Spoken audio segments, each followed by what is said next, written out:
What is up, everybody? Today I'm going to be giving you 5 reasons and causes for sickness, pain, disease, and limitation. With that being said, hey, this is going to be absolutely life-changing, so be sure to stick around for the entire video. And if you want to support what I am doing on here, be sure to subscribe. Let me know your thoughts in the comments. And with that being said, let's get straight into this video.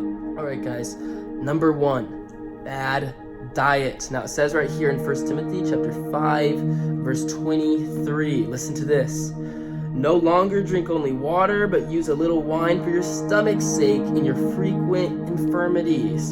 So listen, notice how Paul, writing to Timothy, doesn't offer to pray for him or anything of the sort like that. He actually gives him instructions for his health. Because the water back then was so polluted, it was healthier to drink a little wine. So this is what Paul is saying. He's not saying go get drunk with wine or anything of the sort like that. He is saying drink a little wine because it is good for your stomach. And listen, it's not always a demon or something like that that is causing your health issues and decline in your body, but it is actually McDonald's, Burger King, all your soda consumption, poor dieting.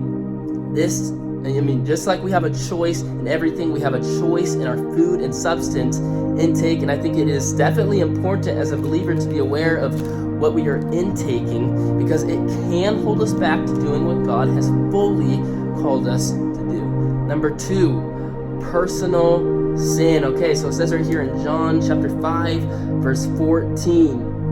Afterward, Jesus found him in the temple and said to him, "See, you have been made well. Sin no more, lest a worse thing come upon you." So we see here, after this man was healed, Jesus says, sin no more, or a worse thing will come upon you. So we see that sin causes physical dysfunction. Think about the fall.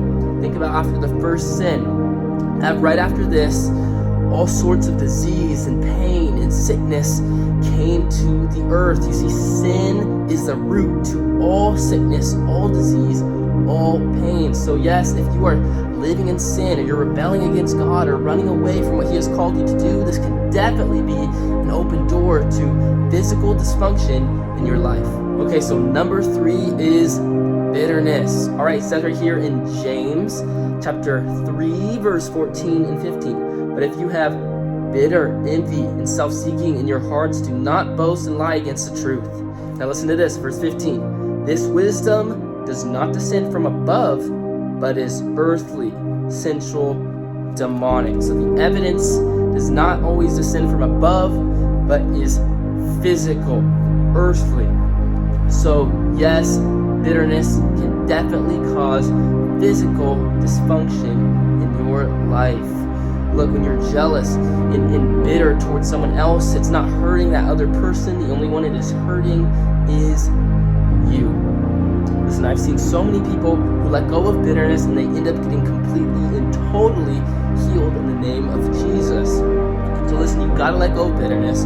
God has called us to love everyone just like He does. All right, guys, number 4 is a broken spirit. Now listen to this. It says right here in Proverbs chapter 17, verse 22. A merry heart does good like medicine, but a broken spirit dries the bones. So right here we get to see an echo from the spiritual to the physical, right? Because it says a merry heart, someone who is joyful, it is actually healthy physically for you, but someone who is spiritually broken or hurting or depressed or stressed or in pain spiritually, it causes physical dysfunction in their life. So how do we stay joyful? Simple. We don't put our faith, we don't put our hope in the encampment of this world and the things of it. No, instead we put our hope in eternity. We put our faith in not this world, but the world next to come. We have hope, which gives us joy knowing that one day we are going to be with God forever and we are going to meet Jesus face to face. All right, and finally is number 5, spirit of infirmity. Now listen, it says right here in Luke chapter 13, verse 11, behold, there was a woman who had a spirit of infirmity 18 years and was bent over and could in no way raise herself up.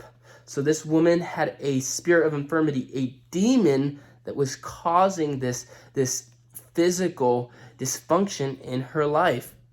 Now listen, I would say a great indication that you could have a spirit of infirmity is if you have tried multiple remedies, nothing is helping, you've gone to doctors and physicians and they don't know exactly what's wrong with you, or they'll just put names and labels like it could be this or it could be that. I'd say that's a great indication that you could very well have a spirit of infirmity. And listen, this is way more common than you think. I've dealt with the spirit multiple times.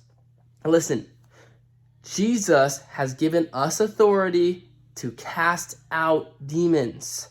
It says that we will do the things he does and greater. So he has given us the authority to cast out demons, including the spirit of infirmity, in his mighty name. So with this, you probably don't need any remedy or medication or anything like that. You just need to get the spirit of infirmity cast out.